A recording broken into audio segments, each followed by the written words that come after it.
In total, 6 people were shot, with one victim, Tony Brown Jr.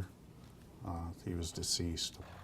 And the criminal prosecution has already started from that deadly shooting on Youngstown's south side. Tonight, we've learned a person still being treated in the hospital has been charged with murder. 27 First News reporter Jerry Ricciuti spent the day talking with investigators and prosecutors, and they tell us police think this is a case of retaliation against the wrong man.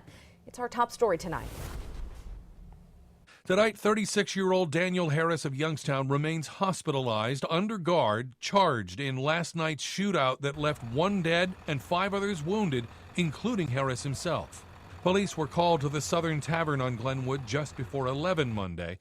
They discovered Tony Brown Jr. lying dead on the sidewalk. Several others were found wounded both inside and outside the bar.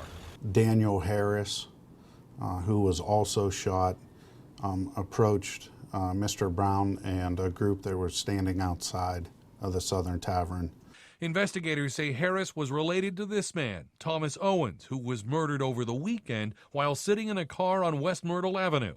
Detectives tell me Harris had gone to the tavern to confront Brown. For whatever reason, family members of his believe that Mr. Brown may have been involved. But Blackburn tells me Brown and another man were in the car with Owens early Saturday morning when someone in a second vehicle pulled up and started shooting, thinking at this point Brown couldn't have been responsible. Absolutely. There's no indication from our perspective that Mr. Brown had anything to do with Mr. Owens' death. Meantime, the city's mayor tells us the bar has not been a trouble spot, thinking this is an isolated incident.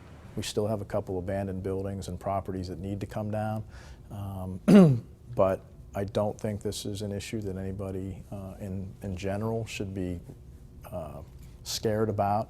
While the survivors all remain hospitalized, 2 of them in critical condition, Harris is expected to face murder and other charges when he's released. In Youngstown, Jerry Ricciuti, WKBN 27 First News.